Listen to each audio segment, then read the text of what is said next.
para tratar do tema a inteligência artificial e o direito processual, por cerca de 40 minutos.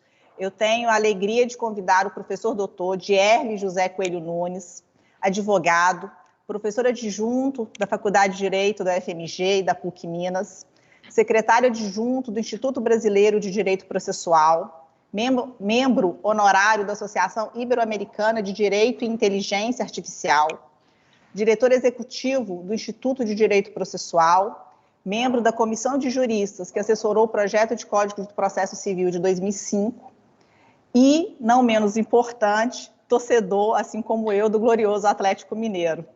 Professor Dierle, a palavra é do senhor. Bom dia para todas, bom dia para todos. Primeiramente, eu queria agradecer imensamente a honra do convite de estar aqui nesse evento grandioso e eu não poderia deixar de, inicialmente, parabenizar a organização. É uma organização esplendorosa e super cuidadosa, inclusive, com todos os expositores. Então, eu faço aqui na pessoa da doutora Caroline e do doutor Caio, e que me deram nessa manhã de uma dupla alegria. Primeiro, de estar aqui falando para vocês, o que é uma grande alegria, e segundo, de estar falando hoje ao lado de um dos meus ídolos desde a graduação, que é o professor Geraldo Prado, e num dia que nós não podemos deixar de esquecer, inclusive eu ficaria chateado se a doutora Caroline não mencionasse, no qual o Clube Atlético Mineiro completa 113 anos. Então, é um dia monumental a ser comemorado e uma alegria de estar aqui com vocês para discutir, na verdade, começar a problematizar o nosso atual momento, no qual nós precisamos começar a discutir como que vai ser,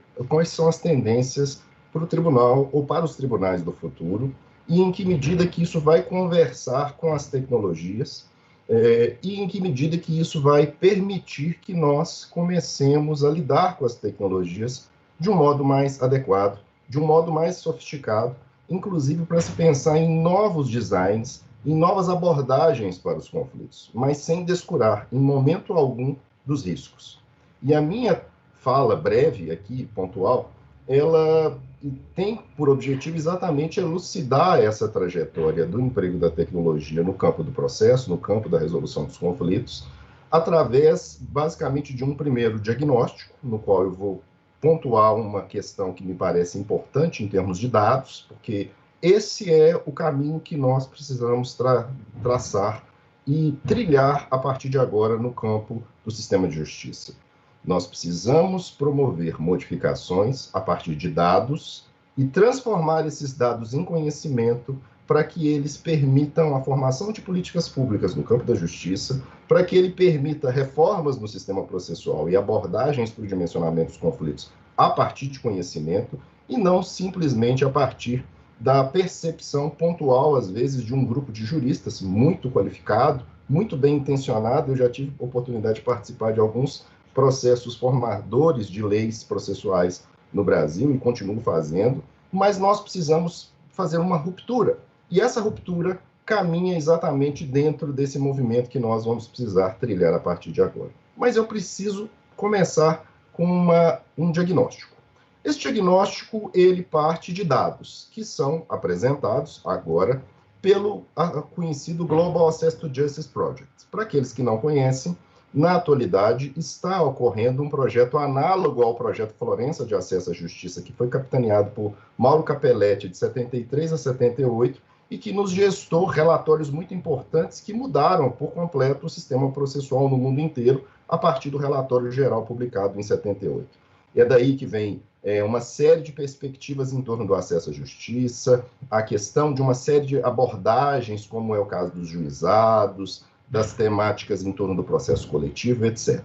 Só que esse projeto agora nos convida a uma discussão, qual seja, costumeiramente se diz que nós somos um país de altíssima conflituosidade, e segundo esse relatório de 2019, é verdade, 69% dos brasileiros já se viram em situação de conflito. No entanto, só 50% dessas pessoas sabem como obter ajuda, só 13% tem algum por cento de ajuda e só 1% direciona o seu problema para uma instituição formal. Isso quer dizer que nós vivenciamos um sistema com 78 milhões de processos onde os conflitos ainda não chegaram.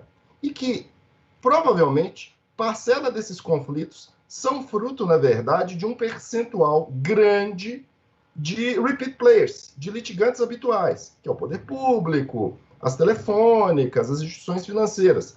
E nós ainda não lidamos com a conflituosidade, porque o acesso à justiça continua sendo um problema de política pública.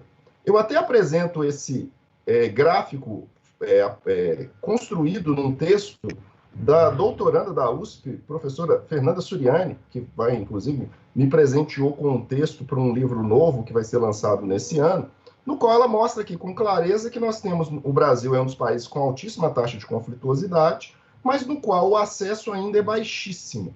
E aí nós temos um problema. Porque, comparativamente, por exemplo, com Portugal, o texto da professora Fernanda Suriani, ainda no prelo, que será oferecido à comunidade acadêmica daqui a poucos meses, ele mostra com clareza que, num país como Portugal, há acesso à justiça muito mais pleno, ou seja, o acesso à justiça é muito mais um problema de técnica do que política pública. Se a gente tem esse diagnóstico, a partir de dados, nós precisamos começar a lidar com esses dados dentro do movimento que nós vivenciamos, que é a chamada virada tecnológica do direito processual. E quando eu chamo virada tecnológica do direito processual, é um movimento análogo de modificação e percepção do fenômeno jurídico, tal qual nós já vivenciamos inúmeras viradas. A mais emblemática para nós no campo do direito, a virada constitucional do segundo pós-guerra. Porque todos sabemos que foi só a partir do segundo pós-guerra que houve um reforço do controle de constitucionalidade, uma maior importância das constituições, a própria possibilidade de, a partir da Constituição, se pensar em novas abordagens de acesso à justiça. É dali, na década de 50, que surge, por exemplo, a ideia das medidas estruturantes para a promoção de políticas públicas, como foi o caso Brown versus Board of Education of Topeka 1 e 2, de 54 e 55, e que formam um fenômeno que entre nós brasileiros chamamos de processo estrutural. É dali, ou desse movimento, que forma a ideia de filtragem constitucional, ou seja, viradas. São modificações emblemáticas que alteram a própria racionalidade do funcionamento do sistema jurídico. E nós estamos no olho do furacão da virada tecnológica. Ou seja, a tecnologia ela deixa de se cumprir um papel meramente instrumental e ela modifica os institutos. Ela altera a percepção dos institutos e altera a própria percepção que nós temos da sociedade. Todos nós sabemos, inclusive temos formas muito singelas de perceber isso, através até de documentários singelos feitos, por exemplo, pelo Netflix, como é o caso do Dilema das Redes, Privacidade Hackeada, que mostram que, por exemplo, a nossa forma de absorção de informações se dá em redes sociais que são controladas, como Pariser diz, por filtros de bolha, nos quais cada bolha que nós, cada local no qual nós contactamos, é o nosso horizonte, digamos assim, através de uma visão de túnel do mundo. Porque a sua rede social espelha os seus vieses cognitivos, principalmente o viés de confirmação, porque o objetivo da plataforma da rede social é permitir que nós ali permaneçamos mais tempo para, com isso, captar mais dados e, a partir dessa captação de dados, por exemplo, nos vender mais produtos.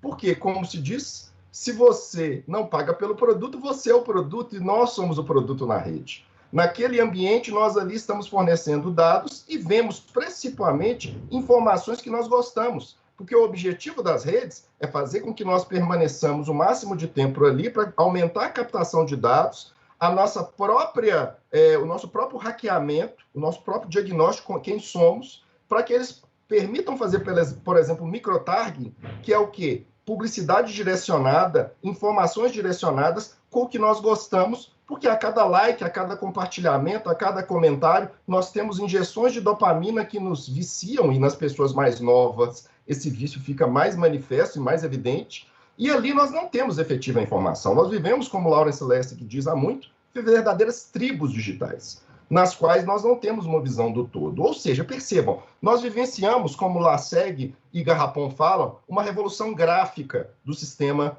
como um todo e do sistema de justiça na atualidade. Nós não sabemos muito bem como as coisas estão acontecendo, mas nós, juristas, precisamos começar a compreender, verificar que essa estrutura, por exemplo, de um capitalismo de vigilância, de um neoliberalismo que nos conduz a uma eficiência retórica de alta produtividade a qualquer momento, como diz Byung-Chul Han, Yuki Rui, e tanto Laval, e tantos outros pensadores, e dentro da própria ideia do capitalismo de vigilância, a professora Shoshana Zuboff. Ou seja, nós estamos diante de um movimento de mudança das nossas próprias modos de percepção. E no processo, nós precisamos começar a perceber que nós vivenciamos a necessidade da criação de uma nova propedêutica, de um devido processo tecnológico e de novos modos de dimensionamento de conflitos, como eu mostrarei para vocês ao fim da minha fala. Só que nós precisamos perceber que no campo do direito processual nós temos basicamente 3 grandes etapas de implementação de tecnologia.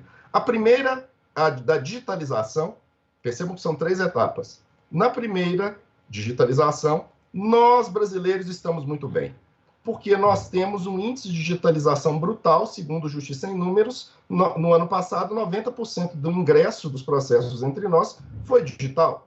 Isso é um lado muito positivo, com todos os percalços de termos inúmeras plataformas por erros de gestão do passado, que criaram plataformas de processos em autos eletrônicos que não são interoperáveis, que não conversam entre si. Mas estamos bem, nós temos uma digitalização de quase 70% dos processos no Brasil, e com a pandemia, inclusive, a digitalização se amplia. Só que a gente precisa começar a perceber que já nesse âmbito da digitalização, nós precisamos mudar a percepção do nosso modo de conceber o direito processual e a justiça como um todo. Primeiro porque, se nós estamos mantendo interlocuções em tela, a leitura do juiz das petições das petições dos advogados é feita em tela, na grande maioria das vezes. E a própria forma de se apresentar isso em tela precisa mudar. Por isso, há todo estudo sobre técnicas de legal design, de visual law, para mudar, inclusive, o modo como a gente expõe. Fazer apresentações orais muda.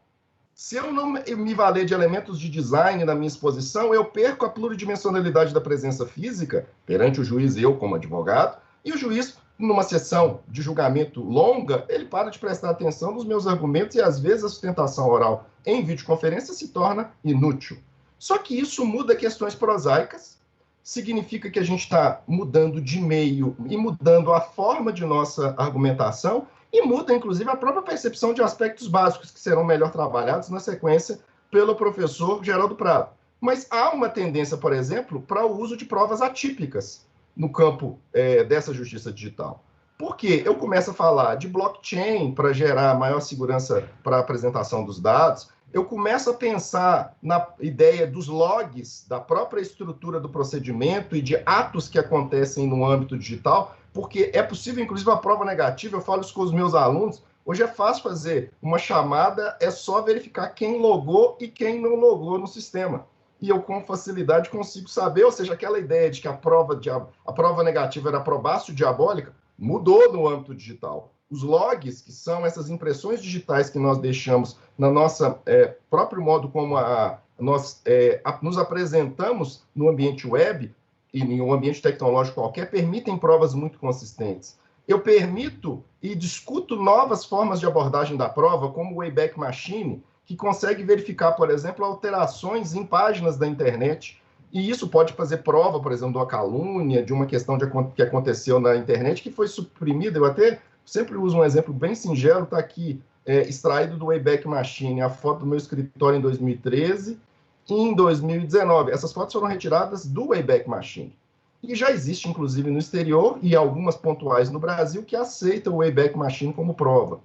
E a gente começa a colocar em pauta até o problema do uso do deepfake. Não sei se vocês viram, mas devem ter visto, que no ano passado teve o uso de um deepfake para tentar desacreditar um pai, no qual a mãe criou um áudio no qual o pai falava impropérios e usou isso como prova. E percebam, como que eu vou fazer uma perícia numa deepfake de áudio? Como que eu vou fazer uma perícia num deepfake de vídeo? Olha esse vídeo feito de um modo muito simples. Prestem atenção na figura que ali está aparecendo. Acho que eu travei aqui. Quem é essa figura?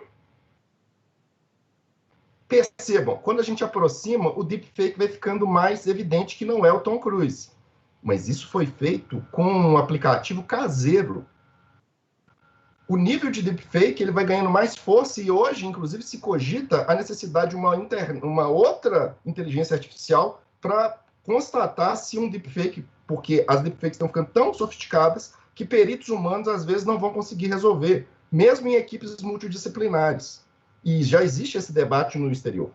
Só que nesse movimento ainda de digitalização, eu começo a perceber, então, com bastante clareza, que eu não estou só mudando de ambiente, eu estou mudando de racionalidade. Eu preciso ganhar novos conhecimentos para lidar com a prova, lidar com os debates, mas não é só isso. Isso não é o mais importante. Eu preciso começar a pegar esse banquete de dados que eu tenho no Brasil e começarmos a transformá-los em conhecimento. Dados, como se diz, são o novo petróleo. E se são o novo petróleo, a gente tem que converter esses dados em conhecimento. É evidente que isso não é novo. Desde o início dos anos 2000, o Google transformou dados em conhecimento e virou a potência como Big Tech no mundo e gerou, segundo a Shoshana Zuboff, a própria lógica do capitalismo de vigilância, no qual você é hackeado e tem formas muito consistentes de induzir pessoas a promover, a manipular, inclusive aquisições no mercado de consumo, por exemplo. Mas se eu tenho esses dados todos do sistema, eu vou ter que transformar esses dados em conhecimento, criar cada vez mais plataformas interoperáveis, e felizmente agora o CNJ com o PDPJ cria um hub para buscar módulos para serem acoplados nas plataformas de processo eletrônico, com o intuito de gerar uma interoperabilidade completa, mas já temos a resolução 331 que cria o DataJut, que permite a discussão, inclusive agora, do tratamento dos dados, inclusive em relação às ODS da Agenda 2030, mas nós precisamos fazer algo a mais. A gente precisa usar essa digitalização para extrair conhecimento no qual, primeiro, a gente vai tratar esses dados e, para vocês do judiciário, vocês precisam começar a perceber que, para a tecnologia funcionar, eu preciso padronizar o modo como os dados entram no sistema. Então, não tem lógica no sistema de justiça eu ter cada tribunal ter uma coisa singela, um modelo de mandado diferente. Eu deveria ter um modelo de mandado, inclusive, como a minha amiga Luciana Ortiz costuma falar em torno do visual law, o modelo de mandado para todos os casos é análogo, porque facilita para a máquina ler. Quando você vai fazer uma vetorização, a serialização, é mais fácil para a máquina ler. Então, eu preciso padronizar os documentos. Padronizar o modo como as decisões são feitas, porque elas ficam mais fáceis de serem lidas. O meu amigo Fabiano Hartmann, lá na UNB, fazendo um projeto junto ao Tribunal de Justiça de Roraima, que já está na plataforma Sinapses, que é um hub do CNJ para os modelos de inteligência artificial, criando o chamado Projeto Mandamos, para auxiliar na expedição de mandados em geral. Está tendo um problema danado, porque os mandados só em Roraima são diferentes. E eu preciso ensinar a máquina a ler cada um para simplesmente ler a decisão, expedir um mandado correto. Ao expedir um mandado correto, entrar em contato com o oficial de justiça no telefone dele, no smartphone mais próximo do local, a partir do GPS, para que ele cumpra o mandado em 30 minutos. Se ele não cumprir o mandado em 30 minutos, vai para outro. Percebe? Eu facilito, eu automatizo isso a partir de dados, mas eu preciso de ter esses dados tratados. E mais, a partir dos dados, o judiciário começa a verificar quais são os seus gargalos, a partir dos macroproblemas. Ele pode fazer atuações preventivas, saber quais são os escritórios que estão fazendo, às vezes, propositura de 6 mil ações num único estalar de dedos no sistema informático. E eu tenho que começar a pensar em novas arquiteturas de escolha, que é como a própria plataforma vai ser estabelecida, porque em tecnologia nada é neutro.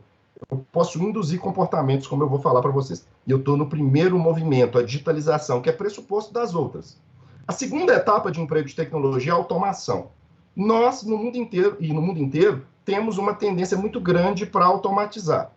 A advocacia está na frente, porque a advocacia já percebeu isso, os repeat players já perceberam isso, então já usam legal techs, ferramentas tecnológicas para fazer análise de documentação, para fazer analytics, para fazer juízo preditivo, para saber quais são as tendências dos juízes, e ele pode, não precisa nem crawlear o tribunal, ele pode simplesmente pegar o banco de dados dele e padronizar as decisões do juiz, e já sabe de antemão como que o juiz decide, qual que é a média, para inclusive facilitar a criação de uma ODR, por ele próprio criada, com isso reduzindo, por exemplo, o coeficiente de perda do cliente dele.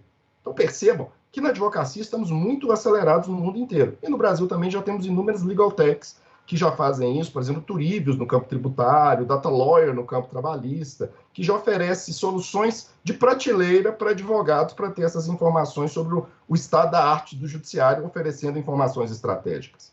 E o judiciário brasileiro também tem inúmeros projetos, buscando principalmente automatizar, com ou sem um emprego ainda de inteligência artificial. Às vezes eu não preciso de inteligência artificial para automatizar, mas eu tenho alguns que usam e outros que não. Então eu coloquei alguns exemplos aqui de classificação de petições, verificação de petições, detecção de prevenção. O Vitor, que é o mais conhecido e aclamado, que é um classificador do STF, como eu vou mostrar na sequência, que verifica se um recurso extraordinário está em conformidade com um dos 27 temas de repercussão geral que ele está sendo treinado. Então, eu treino ele para classificar. Temos também no STJ, o Atos, o Sócrates. Na verdade, há um relatório que fala que a gente tem 72 projetos de inteligência artificial. Eu não sei se até que ponto que tudo ali é inteligência artificial no sentido próprio, mesmo sendo IA fraca, como eu vou explicar na sequência, mas a gente tem uma tendência muito grande. Mas ainda o judiciário está vinculado a uma ideia. Qual? A ideia de pegar e automatizar o que ele já faz. E eu vou colocar em pauta para vocês se a gente deve só automatizar realmente o sistema ou talvez pensar, porque talvez automatizar a crise não seja uma boa opção. Talvez a gente tenha que pensar em novas abordagens. Mas eu vou chegar lá. E, finalmente, a gente chega no terceiro movimento, que é a transformação. Que é aí que a gente começa a pormenorizar e debater algo que você já deve estar enfarados de ouvir, entediados já de ouvir, que é o estudo da inteligência artificial, propriamente dito. Vocês já devem ter tido uma série de conceitos sobre inteligência artificial, como é que ela funciona, porque eu, infelizmente, não tive a honra, mas eu até comentei antes com o Dr. Caio e com a doutora Carolina que eu vou ver o evento na inteireza para aprender com ele, porque tem pessoas, referências no estudo das tecnologias que puderam palestrar para vocês, mas o meu escritório, a minha advocacia não me permitiu, infelizmente, assistir ainda as palestras, mas eu tenho certeza que eu vou assistir. Mas quando a gente fala em inteligência artificial, a gente fala de um grande campo, na verdade.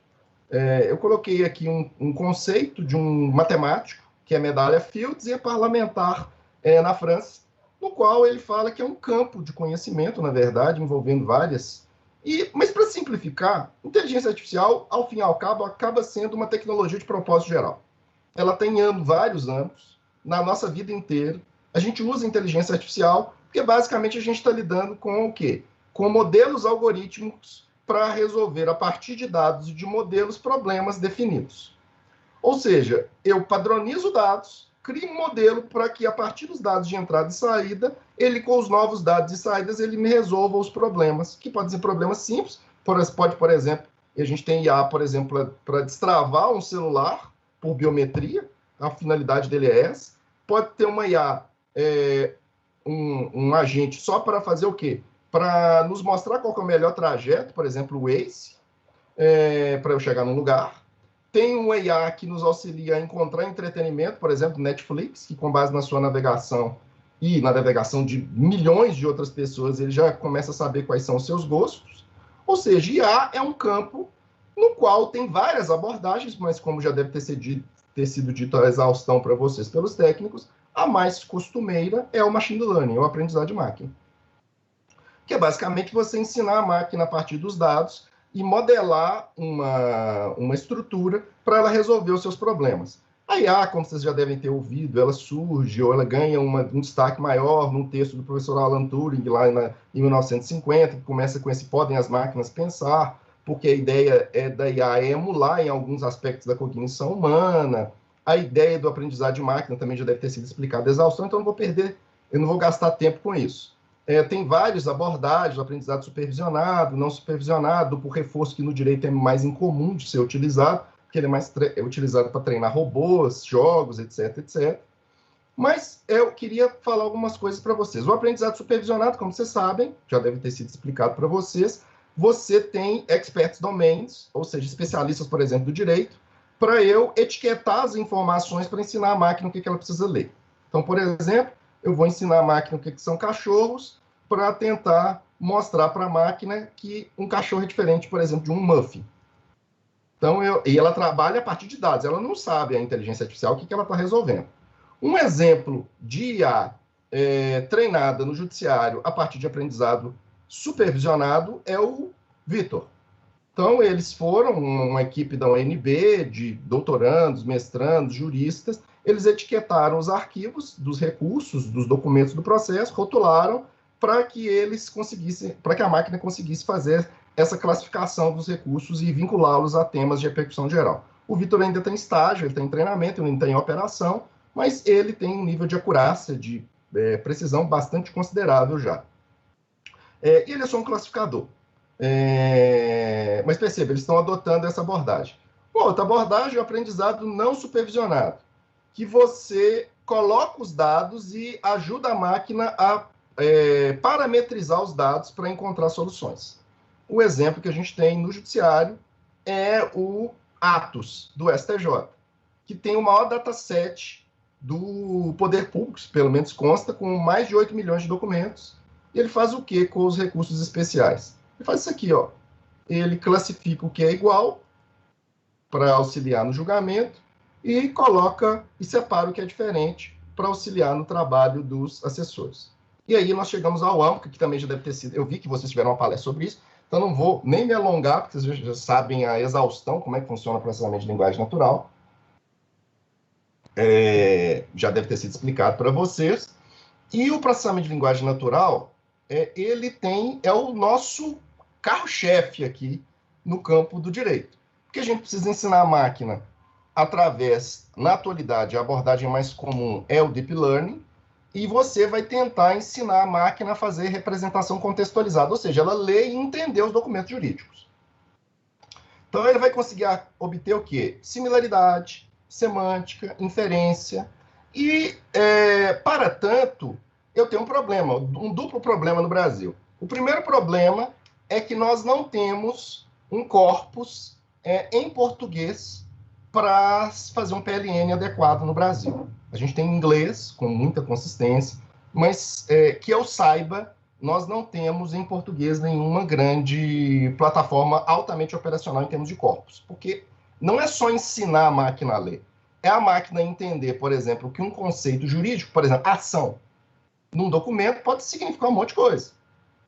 Pode ser o direito de ação, pode ser o simples ato de agir, pode ser algo do mercado de capitais. Então, eu preciso ensinar a máquina a fazê-lo. E eu tenho alguns modelos geradores de linguagem natural. Eu coloquei para vocês o que é mais comum, que ele é mais utilizado, que é o da Google, que é o BERT, que é um transformer, ele é um encoder, ele lê os documentos e gera linguagem a partir desses documentos, fazendo ou seja, ele é um gerador de documentação e permite uma série de usos. Tem, inclusive, uma tese da Unicamp, desse Fábio Capuano de Souza, de 2020, que ele testa esse BERT para ele ser aplicado em português. Ele chama, inclusive, de BERT-Imbal.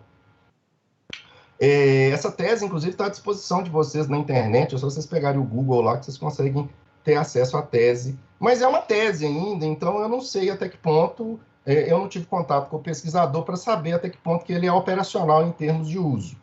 E nós temos o danado do GPT-3, que foi criado pela OpenAI em maio do ano passado, e está criando um frisson. Alguns chegaram ao ponto de falar que o GPT-3 seria uma IA forte. Como você sabe, a gente não tem IA forte, a gente tem IA fraca. E a fraca é aquela que faz uma coisa só. Ela joga bem xadrez, ela desbloqueia bem seu celular, ela analisa bem o documento para encontrar uma coisa, ela mostra qual que é o melhor trajeto. Ele joga um jogo de tabuleiro super sofisticado, que é um jogo chinês de nome Go. Eu tenho até numa playlist de direito e de processo e tecnologia no meu canal do YouTube, que eu deixo lá um documentário do AlphaGo, que mostra como que uma empresa criou um modelo de IA para jogar Go com o maior jogador de Go do mundo, que era um sul-coreano, Lee Sedol, que era multicampeão de Go. E Go é um jogo de tabuleiro super sofisticado, que dizem que precisa de intuição, etc, etc. E o AlphaGo deu uma lavada no Lee Sedol. Ganhou de 4-1 do Lee Sedol. O Lee Sedol, que estava todo marrento, assim, a lá Romário, antes das partidas, tomou uma lavada, porque ela consegue fazer isso com padronização de dados. Só que esse GPT-3, ele não é isso tudo que vem se dizendo. Ele apresenta, apesar dele ter um dataset, um conjunto de dados muito consistente, ele tem problemas. Então, eu vou, só a título exemplificativo, eu coloquei, pegar um texto aqui de 2 professores do NIU, na revista do MIT, no qual eles colocaram o GPT-3 à prova. E olha esse texto aqui, ó. Você se serviu de um copo de suco de cranberry, mas distraidamente derramou nele cerca de 1 colher de chá de suco de uva. Parece bom. Você tenta cheirá-lo, mas está com um resfriado forte e não consegue cheirar nada. Você está com muita sede. E aí o GPT-3 completou. Então, você bebe. O GPT-3, você bebe, você agora está morto.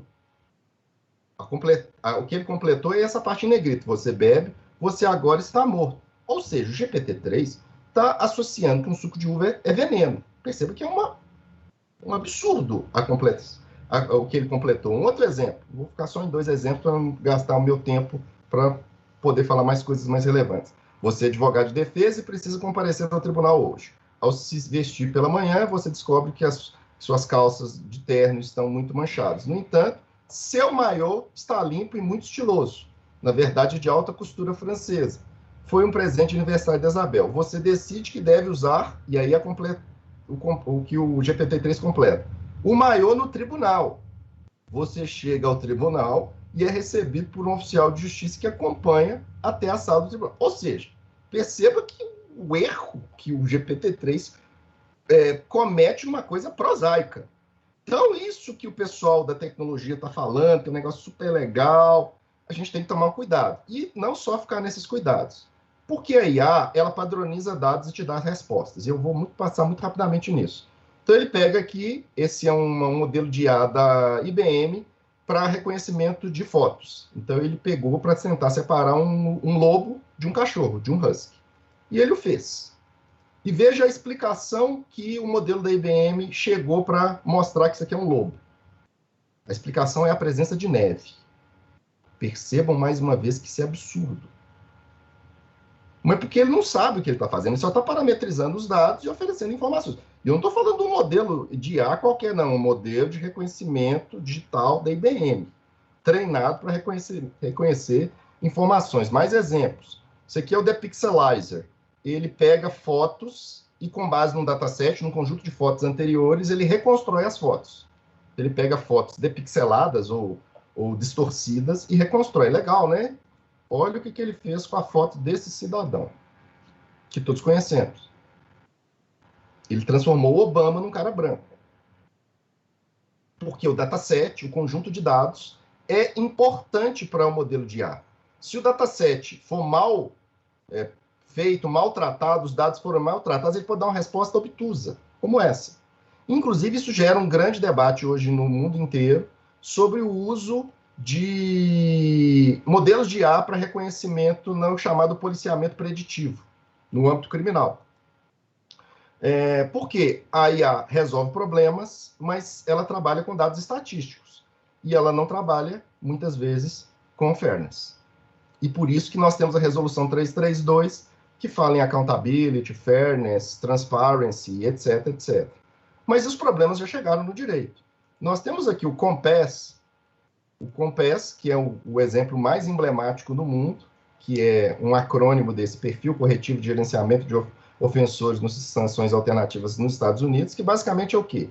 Ele analisa o histórico de criminosos, de pessoas em geral, para auxiliá-los no risk assessment, que é a análise de risco, de reincidência, e isso é utilizado por juízes criminais americanos é um score, na verdade, que ele mostra a periculosidade da pessoa na hora do juiz fazer análise. E uma ONG americana de nome ProPublica, em 2016, a partir das respostas do COMPES, ele chegou à conclusão de que o COMPES ele aumentava o score de periculosidade para negros e latinos. E isso levantou uma bandeira amarela do uso da IA para decisões sensíveis. Por quê? Costuma-se dizer, não, mas isso é uma função meramente assistencial, quem está decidindo é o juiz. Mas todos sabemos, existem estudos à exaustão, que nós humanos trabalhamos com um viés, que é o viés de automação. O que é o viés de automação? É um viés humano, não é o viés da máquina. Isso que eu acabei de mostrar para vocês é o viés da máquina, é o viés do modelo algorítmico. A máquina começar a ser preconceituosa com classes gerais. Então, por exemplo, tem exemplos de modelos algorítmicos que são utilizados para recrutamento de pessoal, que contratam mais homens, que na hora de escolher um CEO, só contratam homens brancos de uma determinada faixa etária, porque ele vai pegar o dataset, como diz a professora de Oxford, Sandra Wachter, a inteligência artificial é um espelho na nossa frente. Ele pega os dados do passado, parametriza e oferece uma resposta, se esses dados não forem devidamente tratados. Então, basicamente, ele parametriza os dados. Então, esse é o viés do modelo algorítmico. O que aqui eu estou falando é o viés de automação, que é o do ser humano, que é a crença do ser humano que a resposta da máquina ela é neutra e há uma tendência de nós seguirmos a resposta da máquina.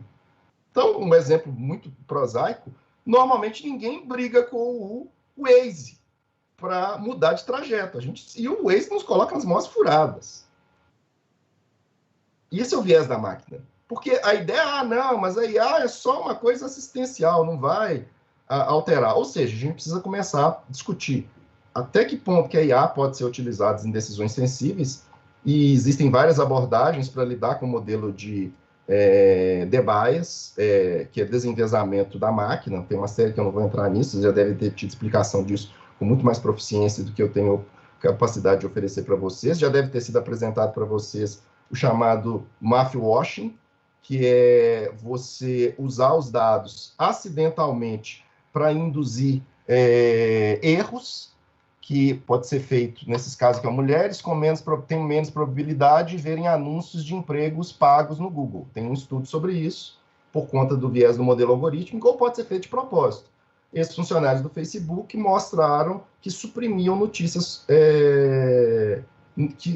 que suprimiam determinadas notícias no próprio Facebook. Isso é proposital, ou seja, estão induzindo os usuários a determinados comportamentos. E eu tenho o XAI, que é a discussão da explicabilidade, que eu também não vou entrar nisso, acho que vocês vão ter até uma palestra sobre isso, que é um movimento mais consistente na Agência Americana de Defesa, na DARPA, que está tentando quebrar as caixas pretas, que são as redes neurais, que são os modelos algoritmos de IA. Então, eles estão com um problema, que eles precisam mostrar como que a máquina vai oferecer informações, por exemplo, para um drone, etc., e explicar porque que mandou matar alguém, por exemplo.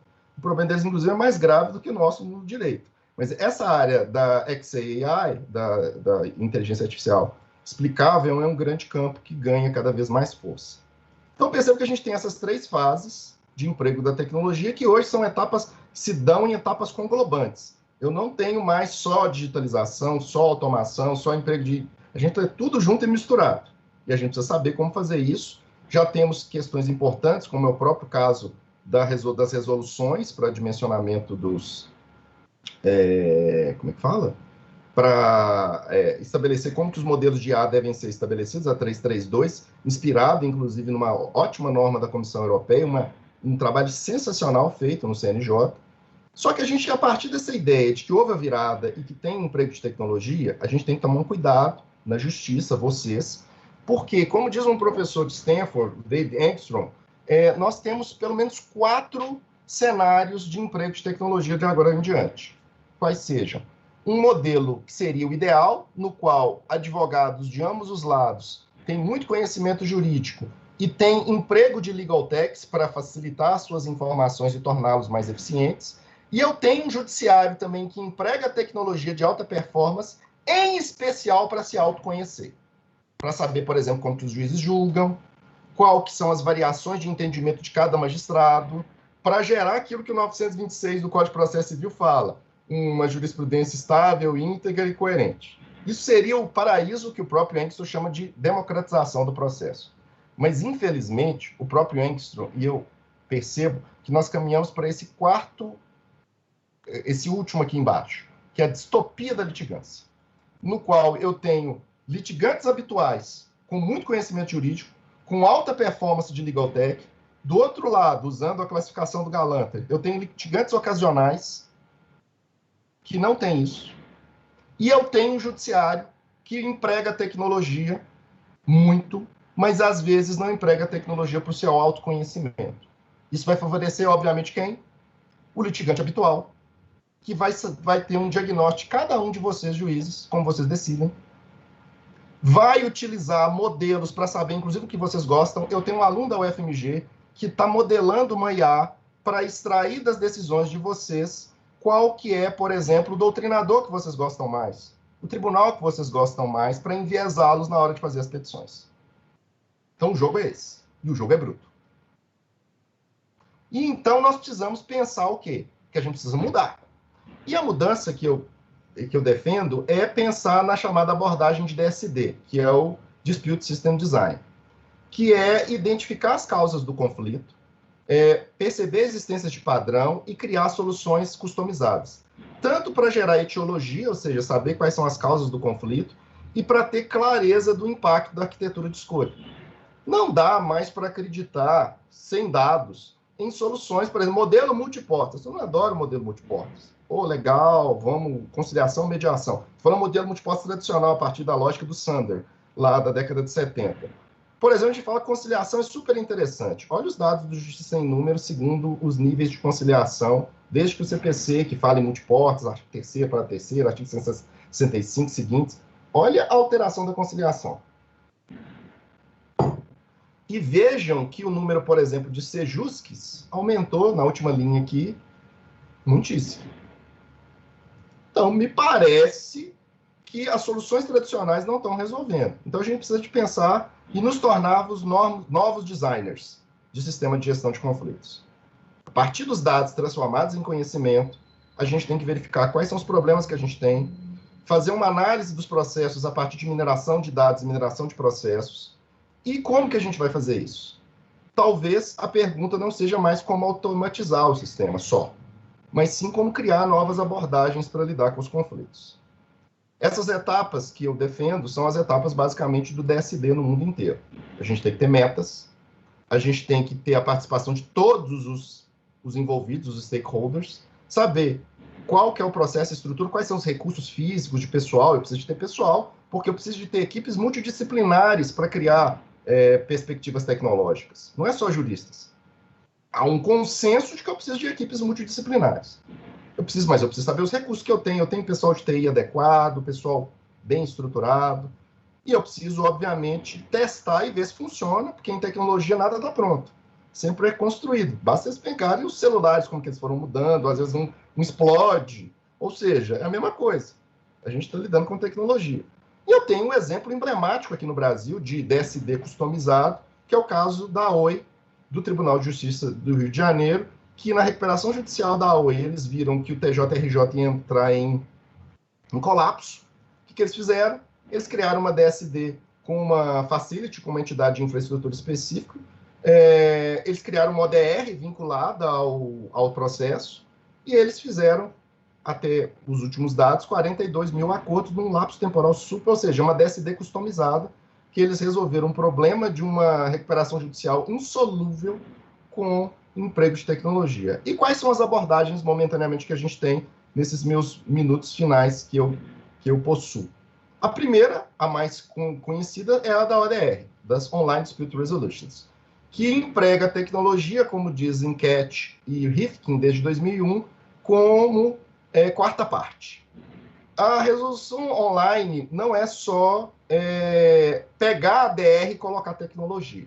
É usar as TICs, as tecnologias de informação e comunicação, que pode abranger inúmeras aplicações, desde aplicações prosaicas, como os de e-mail, etc., etc., até criar formas de dimensionamento de conflito através de negociação assistida por tecnologia. Eu tenho várias implementações de ODR, tem prosaicas, como a brasileira, conhecida como consumidor.gov, que tem um problema óbvio, ela atinge uma faixa etária de pessoas até 30 e poucos anos. Tem uma pesquisa, mais uma vez citando, da professora Fernanda Suriani, no qual ela demonstra que pessoas acima dessa idade ordinariamente não têm acesso ao consumidor.gov, que, repito, é uma ODR prosaica. Ela simplesmente comunica com o consumidor com o fornecedor, eles fazem quase um PROCON digital, mas que tem uma funcionalidade e deve ser fomentada, aprimorada. Agora temos a resolução 358, que permite os tribunais criação de CIRECs, que são ODRs, dentro dos próprios tribunais, em 18 meses, agora 17 meses, talvez um pouco menos, para vocês modelarem ODRs, mas para modelar uma ODR, você tem que conhecer um conceito, que eu vou chegar nele daqui a pouquinho, que é o conceito de arquitetura de escolha. Mas só a título de exemplo, esse movimento da ODR ganhou muita projeção no início dos anos 2000, final da década de 90, porque o eBay, que grosso modo funciona como Mercado Livre, ele tinha um problema, que ele faz intermediação entre fornecedores e consumidores, e por óbvio tinha milhões de conflitos, de produtos que não eram entregues fora do prazo, sem as mesmas especificações, eles precisavam resolver. Então o que eles idealizaram? Se eles fossem adotar as abordagens tradicionais, de fazer uma conciliação e mediação online, uma arbitragem online, eles iam gastar com pessoal, isso ia ficar caro, ia gastar tempo, etc, etc. Então eles criaram um primeiro modelo e depois criaram esse segundo modelo, que é o Moldria, no qual eu tenho uma primeira etapa de um modelo diagnóstico feito tecnologicamente, no qual apresenta-se informação para as pessoas. Uma segunda etapa que entra IA, que é um modelo de negociação assistida, facilitada por tecnologia, que é esse movimento que ordinariamente faz-se os acordos. A terceira etapa, que se frustrada, emprega conciliadores e mediadores humanos. E, finalmente, uma etapa decisória. O Moldria, quando entrou em funcionamento, ele fez dezenas de milhões de negociações num único ano. E colocou em pauta, primeiro, a ideia de que o conflito pode ser, inclusive, tratado. Eu posso fazer uma abordagem preventiva do conflito. O Online Dispute Prevention, ou seja, eu prevenir a própria ocorrência dos conflitos, e que, inclusive, é o grande ativo do eBay e do Mercado Livre, que gerou um maior engajamento, inclusive, dos consumidores, e que, inclusive, vocês deveriam divulgar. Porque ODRs bem estruturadas, e para isso o CNJ precisa criar uma norma estabelecendo padrões éticos das ODRs, porque senão a ODR vai ser utilizada por quem tem privilégio cognitivo e informacional para modelar uma ODR para facilitar e literalmente manipular as pessoas. Porque eu já tenho duas abordagens de tecnologia com emprego de IA, que é a Captology, que é o uso de computação persuasiva para induzir comportamento, e eu tenho o Emotion AI, que capta as informações das pessoas para induzir comportamento. Ou seja, lidar com tecnologia não é lidar com neutralidade. Não é lidar como no processualista está lidado com aquelas etapas todas fechadas. Eu estou falando de arquitetura de escolha, ou seja, o próprio modo como eu mostro a plataforma, ela permite ou não que o conflito seja dimensionado. E isso chegou na justiça. Porque a partir do momento em que nós vemos que nas ODRs eu consigo fazer milhões de negociações e resoluções de conflitos que são bem recebidas, tem uma pesquisa de 2011 feita pelo Colin Rue, que foi o cara que idealizou o Moldria para o eBay, que hoje o Moldria é de uma empresa, Tyler Technology, que pode fornecer esses serviços para o mundo inteiro. Ele mostra que as pessoas no eBay saíam satisfeitas, inclusive reclamavam quando o Moldria demorava muito. Mas no âmbito dos tribunais, para terminar, eu preciso pensar em um design diferente. A ODR no tribunal não pode ser a mesma ODR do sistema privado. O sistema privado pensa em aumentar engajamento, aumentar clientes. Para nós, na justiça, a gente precisa pensar na experiência do usuário, numa interface de usuário, em autodeterminação, imparcialidade, ou seja, em transparência e accountability. Temos um exemplo mais emblemático, que é o do CRT canadense, que funciona desde 2016 totalmente online. E aí, finalmente, a gente chega aos nossos desafios. Ou seja, vocês precisam, quando pensam em justiça digital efetivamente, precisam primeiro pensar em acesso à justiça. Ou seja, ter justiça digital por si não gera acesso à justiça para um grande número de pessoas. Nós temos um coeficiente enorme da população brasileira que não tem cidadania digital. Ele não tem equipamento e não tem conexão. E nós temos um percentual enorme da população brasileira que não é alfabetizada digitalmente. Ela tem conexão, tem equipamento, mas não sabe usar. Tanto que o consumidor.gov atinge uma faixa até 30 e poucos anos. Se eu pedir para os meus pais, que têm mais de 80, para resolver um problema na consumidor.gov, ele mal sabe passar um e-mail, coitados. E não tem nada a ver com formação acadêmica. Eu conheço pessoas que são PhD, pós-doutores e que mal sabem ligar um computador. Então, isso precisa ser pensado de modo que eu crie um paralelismo entre a justiça digital e a justiça para as pessoas que não têm essa cidadania e essa alfabetização digital, o que significa que a gente precisa de terminar com essas advertências. Nós precisamos educar os operadores, e esse congresso monumental auxilia isso, para saber do uso e dos riscos das legal techs, pensar na acessibilidade dos dados, a ideia de open data, de open justice, não pode oferecer privilégio para alguns players que já têm esse privilégio, que eles crawliam os tribunais para extrair os dados, inclusive tornar as plataformas de vocês mais instáveis, e pensar, inclusive, em desenvolvimento de legal techs para os despossuídos. Era isso, meus amigos e minhas amigas, que eu tinha para apresentar para vocês. Estão aqui todos os meus contatos nesse QR Code, algumas indicações bibliográficas para vocês, e se alguém tiver alguma dúvida, alguma questão, eu estou à disposição, aqui ou nas redes sociais, que eu estou em todas, menos no Tinder e no TikTok. Muito obrigado.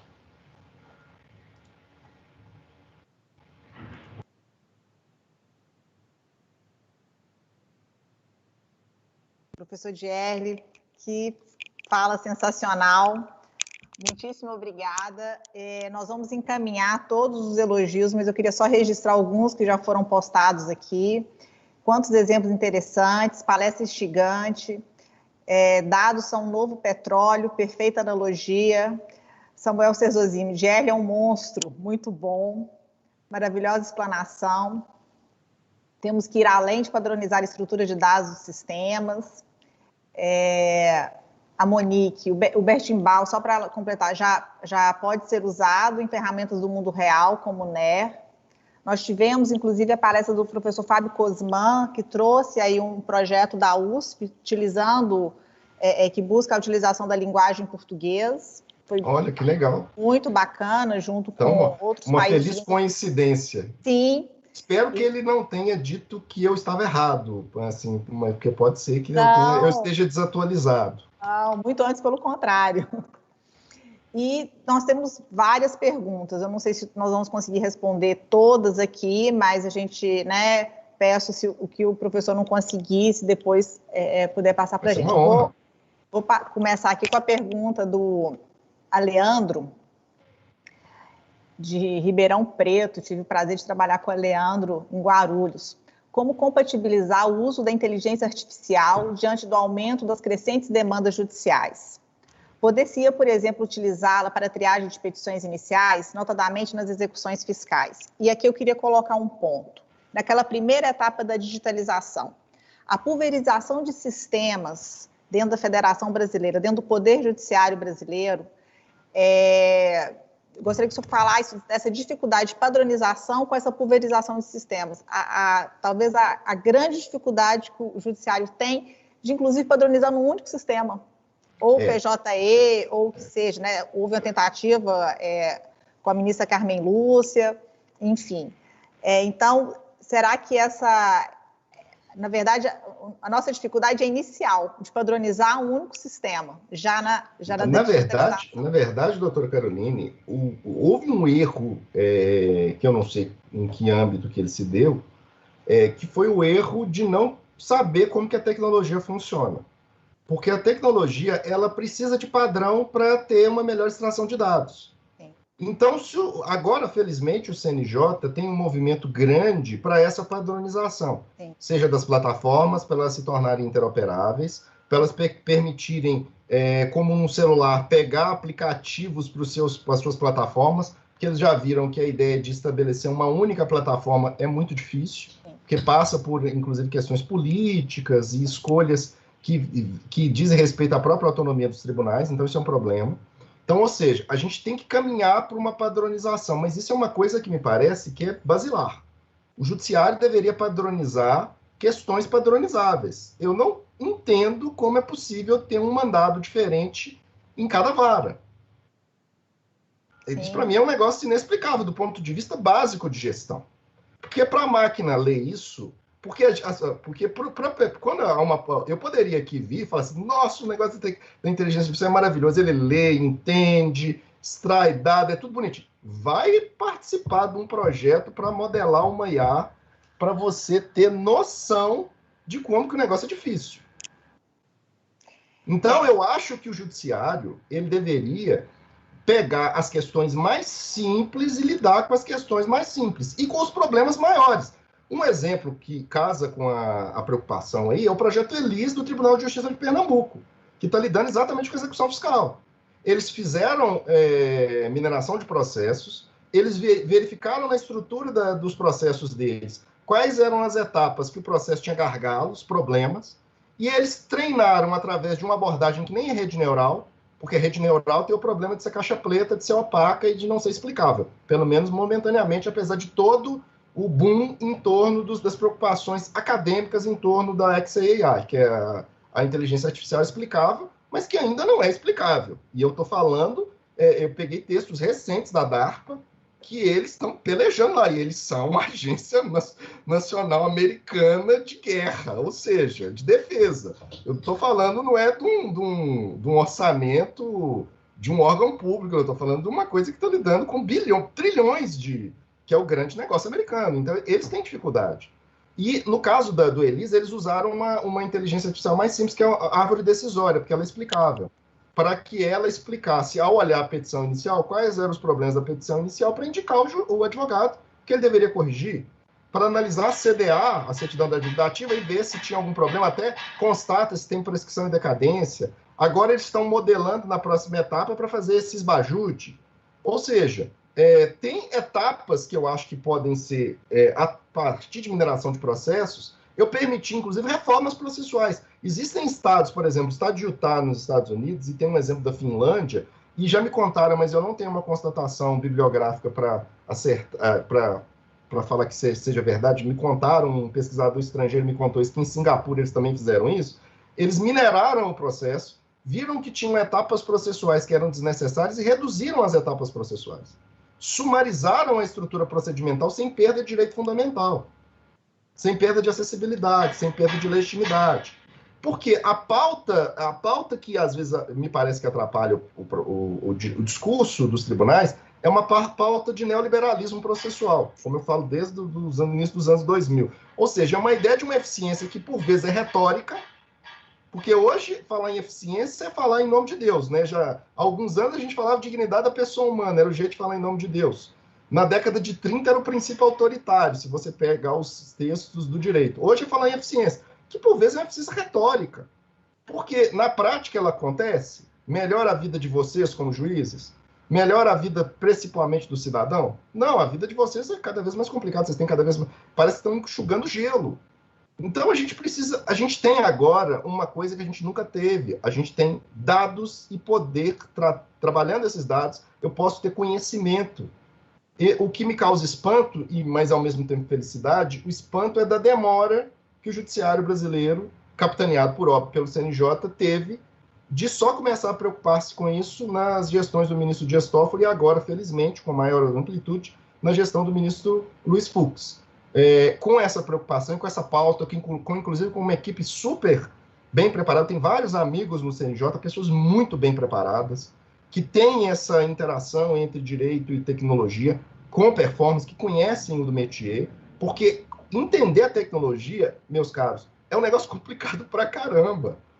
Não é uma coisa que você vai entender. Na hora que você pega para fazer os modelos, eu participo de uma série de laboratórios no campo da academia, vinculado a alguns tribunais, é um negócio difícil pra caramba. Não é uma coisa... Porque as pessoas pensam, agora vamos ter IA e vamos ter um robozinho que vai fazer as decisões, vamos fazer legal reasoning. Isso não existe ainda no mundo, legal reasoning, a partir... Tem uma fala lá do juiz da Eslovênia, o juiz robô da Eslovênia, ele parametriza dados de decisões e monta as decisões, ele não faz raciocínio. Tem, inclusive, um exemplo americano que eles pegaram uma IA super sofisticada que chama Debater para tentar reproduzir decisões da Suprema Corte Americana e foi uma lástima. Ele não consegue fazer o mesmo raciocínio humano porque não é IA geral. ou não é nem uma IA fraca especialista que consiga fazer um raciocínio mais sofisticado. Então, a gente está ainda, como diz o Susskind, a gente está no sopé da montanha, está começando a subir a montanha, e, felizmente, agora, no direito, a gente começou a perceber as potencialidades. Mas, ao mesmo tempo, a gente tem que pensar nos riscos, que nem tudo são flores. Como eu tentei aqui, com a limitação que eu tinha aqui, tentar explicar para vocês o problema do viés do modelo algorítmico, que, obviamente, é um problema matemático a ser tratado, e que é passível de ser tratado, difícil, mas precisa ser tratado, e outros tantos, na própria operacionalização disso no sistema. Mas me parece que essa virada tecnológica no campo do direito processual é evidente e cabe a nós percebê-la, levá-la a sério e tentar moldar, até do ponto de vista jurídico, estabelecer contrapontos para onde a gente está caminhando. É um movimento irrefreável. Os rejeicionistas, que são muitos, por vezes até por desconhecimento de como que a tecnologia faz, não sabe. A gente está lidando com uma indústria multitrilionária. Então isso vai vir, vai chegar, cabe a nós do direito entender e não deixar que o código da tecnologia contamine o código de correção do direito, o código deontológico do direito. É nós que precisamos fazer isso. Professor Gierle, são muitos aqui as perguntas e elogios. Queria destacar aqui 2 registros da nossa querida diretora da EMAG, desembargadora Terezinha Caserta. Estou impactada com a exposição do professor Gierle, sensacional. Um abraço para a desembargadora. O querido colega Rodrigo Vaslin, falando que foi uma honra ter sido seu aluno na Faculdade de Direito. O Vaslin é uma honra ter conhecido ele, é um grande juiz, velho. Sim, o Rodrigo, juiz federal substituto em Naviraí, um querido colega. E temos aqui... Um abraço, Rodrigo. Muitas perguntas. Eu vou tentar colocar mais 2, e se a gente tiver mais tempo, a gente coloca no final. Do colega Raul Mariano Júnior, juiz federal em Campinas, como conciliar o Open Justice com a possibilidade de expor informações privadas nos dados dos processos e ampliação da simetria dos usuários ocasionais e habituais? Excelente pergunta. Deixa eu responder rapidamente. Vou só colocar mais uma do Raul. Os riscos da inteligência artificial no judiciário podem ser enormes, mas como resistir ao apelo neoliberal da produtividade e rapidez? Professor, antes de passar a palavra, essa questão da padronização, eu acho que ela passa por uma ruptura de paradigma do juiz enquanto gestor, né, e dos tribunais. Aqui na Terceira Região nós temos 2 grandes exemplos. Primeiro, do Juizado Especial Federal de São Paulo, que desde a sua criação, no início dos anos 2000, foi criado como uma secretaria única, em que a padronização ela é essencial e ele só consegue ter o nível de celeridade e eficiência em razão dessa padronização. E agora o projeto Evara, na subseção de Santos, que é também essa ideia de ter uma secretaria única para as varas federais. Mas isso requer um novo modo de ver o processo, de ver a prestação jurisdicional, né? E de certa forma, cada juiz abrir mão do que ele entende ali, da sua gestão individual, por uma gestão coletiva. Passa a palavra. Mas assim, perceba, eu vou começar pelo final. Essa questão da padronização que eu estou falando é uma padronização burocrática. Sim. Gestão sem padronização não funciona. Exatamente. É uma coisa básica. Por exemplo, se eu chegar para um cliente meu, que é dono de uma indústria de medicamento, falar assim, a partir de agora, cada um vai fazer a montagem dos medicamentos de um jeito peculiar. Vai virar uma bagunça. Então, é uma questão básica. Eu não estou pedindo para o juiz, a minha provocação não é nem pensar no intelecto, no como a decisão vai ser decidida, nem isso, não.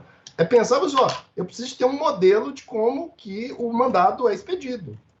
O modelo dele, uma coisa prosaica. E, obviamente, isso precisa, sim, de ter um maior diálogo, uma maior discussão interinstitucional em torno disso. Isso é muito importante. A questão do Open Justice e a questão do uso dos dados. Nós, no Brasil, temos uma peculiaridade comparativamente a outros países do mundo. Então, por exemplo, eu estava conversando isso numa banca com o professor Luiz Greco, que está radicado na Alemanha, e escreveu um livrinho, inclusive, super indicado sobre a questão de responsabilidade do juiz robô, da possibilidade do juiz robô, que é um livro que já fica aqui uma indicação, que é muito bom. E ele estava falando que, por exemplo, na Alemanha, há muitos anos, não se coloca nas decisões o nome das pessoas. E isso é um problema. Por quê? Se você tem o nome das pessoas e, por exemplo, você tem uma decisão que hoje está condenando um cidadão por ter obrigado uma criança a manter com ele prática sexual e está o nome da criança. Daqui a alguns anos, isso está tudo aberto, essa pessoa vai ficar adulta e vai ter informação, que é aquilo que eu sempre brinco. Essas pessoas ficam expondo as crianças e não sabem que hoje esses registros vão ficar para o resto da vida. Então, se você coloca o seu filho hoje pequeno, eu tenho um filho pequeno, numa situação vexatória que é bonitinha hoje, qual vai ser o impacto na vida dessa pessoa no futuro? Então, no campo do processo, a gente precisa repensar a publicidade. Por isso que eu falo que a virada tecnológica é um repensar desde a propedêutica, que eu preciso repensar como a publicidade vai ser feita, tanto dos impactos, por exemplo, de você colocar o nome de uma pessoa, os dados pessoais da pessoa, dados sensíveis, como o próprio tratamento desses dados, via API. Porque tem todo um discurso, especialmente das Lawtechs, e eu entendo as Lawtechs em relação a isso, que eles dizem que alguns têm acesso aos tribunais. Primeiro, quem oferece serviço para vocês, tecnológico, ele consegue ter acesso a esses dados, tratar e vender esses dados. Segundo, quem tem condição financeira para usar crawlers, que são os robôs para extrair dados à força dos tribunais. Então, a ideia seria de permitir APIs para que todos tivessem acesso com parcimônia para não sobrecarregar o sistema de vocês, porque ao extrair dados eu sobrecarrego o sistema. Não é uma coisa simples também, não é só criar uma ligação que está tudo dominado. Não é simples assim. Só que eu preciso saber, e eu preciso começar a lidar como que eu vou oferecer esses dados, porque me parece que, num primeiro momento, a abertura dos dados vai favorecer os players que vão monetizar com isso. Vai criar soluções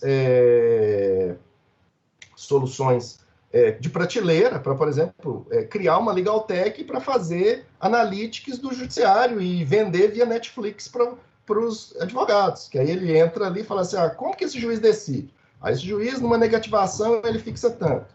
Esse juiz, ele concede o benefício tal. Ele fixa tal, porque, obviamente, ele consegue, com base nos dados, tratar esses dados.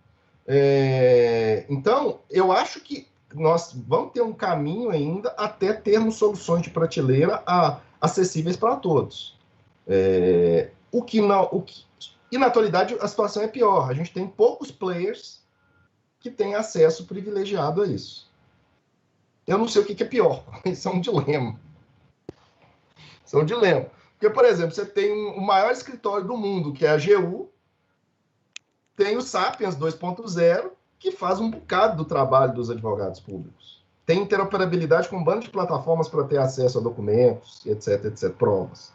E do outro lado está o Zé Mané, que acabou de se formar na faculdade Xing Ling de Tonga da Mironga do Cabulete, e que mal sabe o direito, coitado. Você vai falar em legal analytics, em juízo preditivo, em uso de ferramentas, é um negócio complica, entendeu? Então, é por isso que eu acho que a gente vai ter um caminhar aí até chegar num ponto de convergência. Mas eu acho que o judiciário pode ser o fiel da balança no sentido próprio, tendo um autoconhecimento.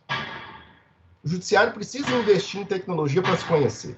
E não simplesmente para gerar produtividade dentro de uma lógica neoliberal, que infelizmente é o nosso paradigma. E como todo paradigma, é horizonte de interpretação do silêncio.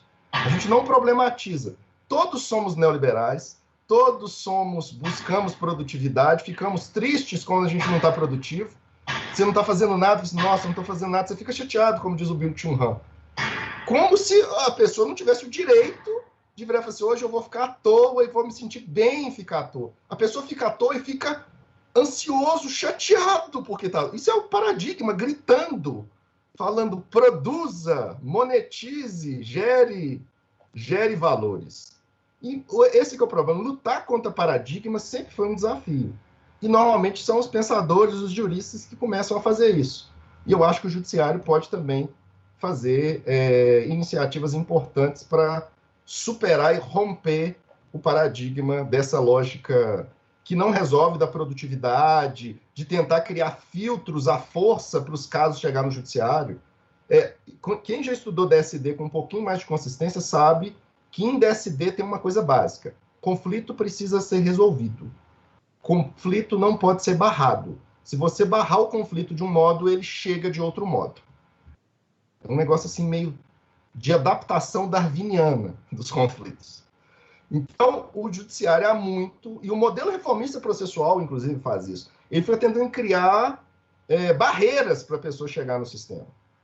Não funciona. O exemplo mais emblemático hoje dentro desse debate nosso é agora o consumidor.gov é obrigatório, porque se o cara não for, eu suspendo o processo, eu extingo o processo, porque fere o interesse de agir.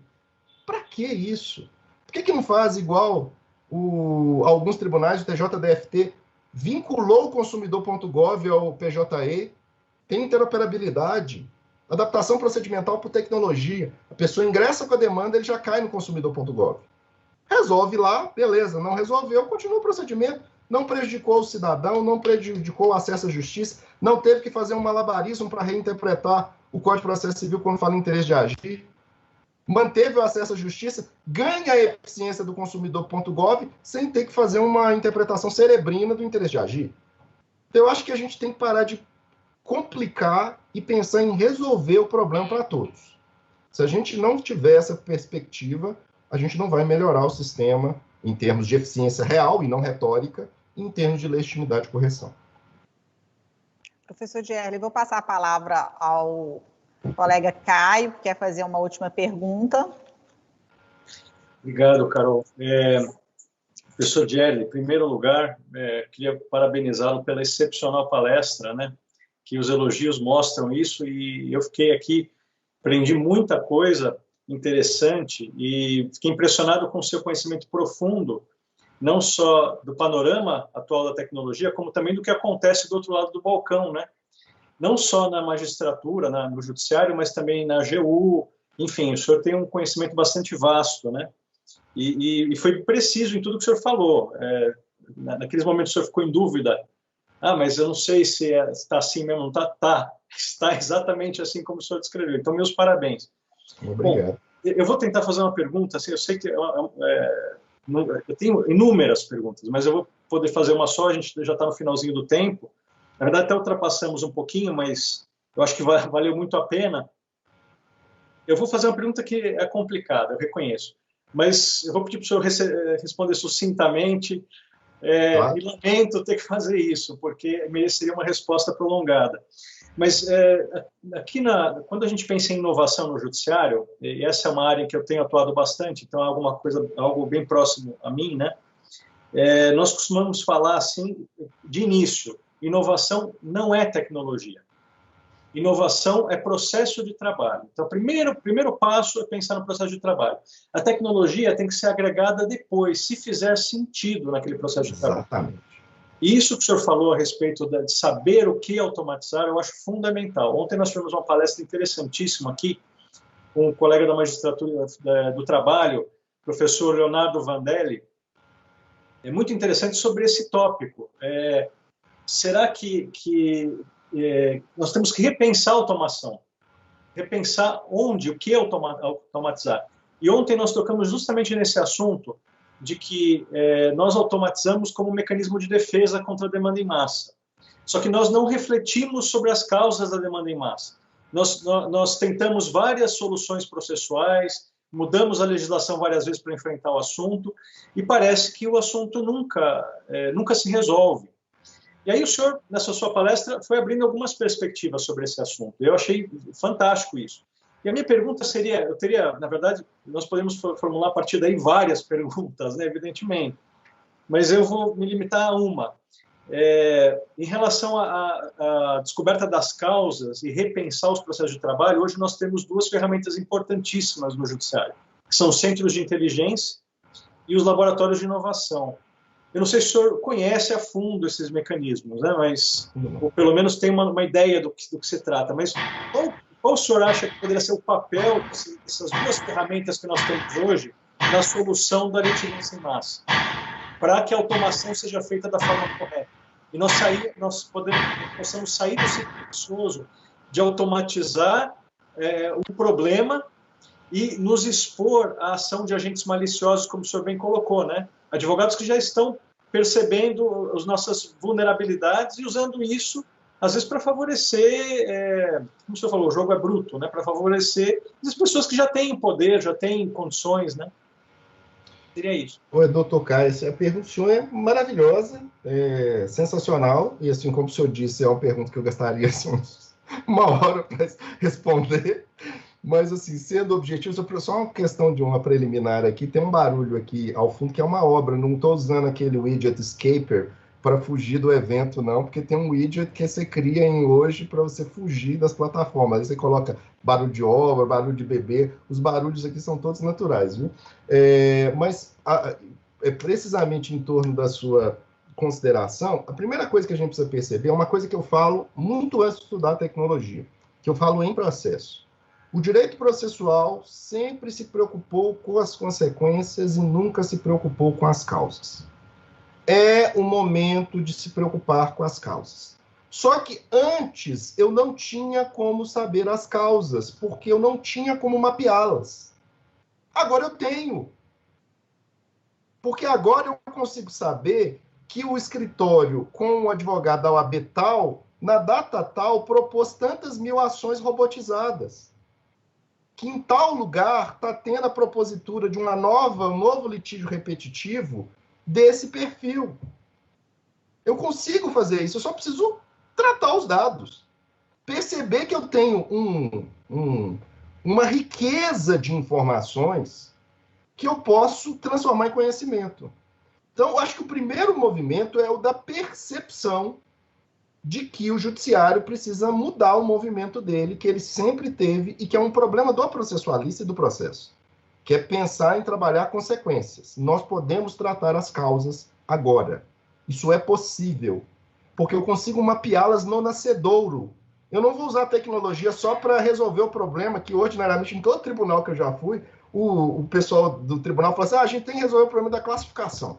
Porque cada advogado entra no sistema, classifica de um jeito diferente, isso gera um problemão administrativo. Eu entendo. E eu sei que é um problema de gestão. Mas por que você não dá um passo adiante e vira e fala assim, olha, eu preciso classificar, mas eu também preciso extrair que conflito é esse? Porque, às vezes, o conflito eu resolvo ele com um diálogo institucional. Se é um conflito, por exemplo, contra o poder público.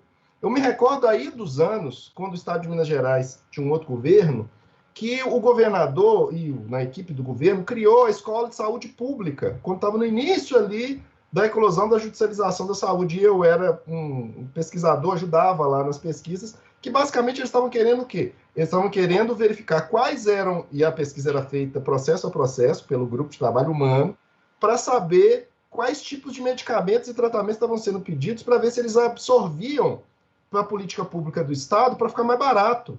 E o resultado, no curto período que isso foi implementado, foi excepcional para resolver o problema da judicialização da saúde.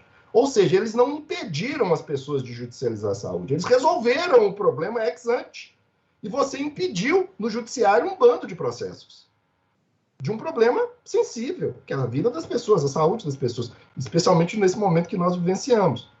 Então, perceba, é você transformar literalmente dados em conhecimento, o que antes era muito difícil. Você precisava de ter equipes amplas, de pesquisadores treinados em metodologia de pesquisa para fazer jurimetria. Hoje não preciso mais disso. Então, me parece que o judiciário ele precisa começar a fazer e lidar com online dispute prevention. Ele tem que modelar a prevenção. E modelar sério. E levar isso a sério. Se ele começar a fazer isso, ele vai conseguir. E eu não posso deixar de pontuar aquilo que eu disse no início. O acesso à justiça no Brasil ainda é diminuto. A gente reclama que tem acesso demais. A gente tem acesso demais para meia dúzia de players. A gente tem que tratar esse meia dúzia de players com os dados que a gente tem. Por que tem tanto processo envolvendo esses players? O que o judiciário pode fazer para conversar com eles para tentar resolver isso? Perceba, é um trabalho muito mais de inteligência, no sentido próprio da palavra, de gestão inteligente, a partir de você, olha, eu tenho um problema, eu tenho um macro problema. Eu preciso lidar com o macro problema. Porque a ideia de gestão através de incursões pontuais não dá certo. Eu vou resolver esse probleminha aqui. Não resolve. O problema na interesa, eu não tenho a noção do todo. Eu defendo do ponto de vista processual, eu criei uma linha de pesquisa que chama processualismo constitucional democrático, que eu defendo que no campo processual eu tenho que ter uma abordagem macrodimensional e multiestrutural. Ou seja, eu tenho que entender a macroestrutura a partir de várias dimensões. Se eu ficar pensando só na reforma da lei, não vai resolver nada. E a gente ainda está imerso nesses debates com a quantidade de dados que nós temos à nossa disposição. Isso é inexplicável. Já foi explicável. A gente não tinha infraestrutura, o judiciário precisaria gastar muito dinheiro com isso. Hoje, o dinheiro que vai ser investido nisso é ouro. E o judiciário precisa saber que também projetos tecnológicos são difíceis, porque eles são modelados e entregues para o judiciário, e o judiciário vai ter que geri-los depois disso. Você cria um modelo de IA por uma empresa, uma Lawtech, e entrega para o judiciário. Vocês vão ter pessoas de TI para lidar com aquilo? Um profissional de TI, ele é pago regiamente para fazer determinadas funções. Se você vai no Supremo Tribunal Federal hoje, dizem que tem alguns estatísticos lá que são a todo momento assediados pelo mercado para sair do Supremo Tribunal Federal, porque são sensacionais. E porque o mercado vai pagar para eles um valor que no judiciário ele não vai receber. Então, por isso que eu falo que DSD é saber lidar com os recursos que eu tenho à disposição. É ter pé no chão e fazer propostas para ir melhorando o sistema paulatinamente e não numa corrida de 100 metros. A gente está numa maratona, galera. A gente não está numa corrida de 100 metros. A gente não vai fazer justiça digital à la Susskind, à la Orna Rabinovic-Ein, do dia para a noite, para chegar lá no tribunal estendido do que o Susskind coloca lá no... Até porque eu não quero que chegue nesse tribunal estendido do Susskind, porque ele fala que os advogados serão desnecessários nessa etapa, e talvez até vocês, juízes. Então, eu tenho medo do tribunal estendido do Susskind, do Online Courts dele, que é um livro altamente festejado para essa nossa área da justiça digital e dos tribunais online. Então, eu nem quero chegar nesse panorama futurista que ele faz alusão. Não sei se eu consegui me fazer claro, doutor Caio, mas com o curto espaço de tempo, eu acho que é isso que eu teria a contribuir para vocês. Mas, mais uma vez, dizendo que eu estou à disposição, eu estudo isso por absoluto gosto, assim, eu ganho o leitinho do Gabriel na advocacia, então eu não tenho nem interesse em empreender nessa área para fazer um unicórnio, né, uma startup bilionária com direito, uma Lawtech. Meu objetivo mesmo é tentar contribuir para o debate, para melhorar o sistema de justiça, que para mim eu já terei feito uma boa contribuição e o que eu venho tentando fazer ao longo da minha trajetória profissional. Muito obrigado.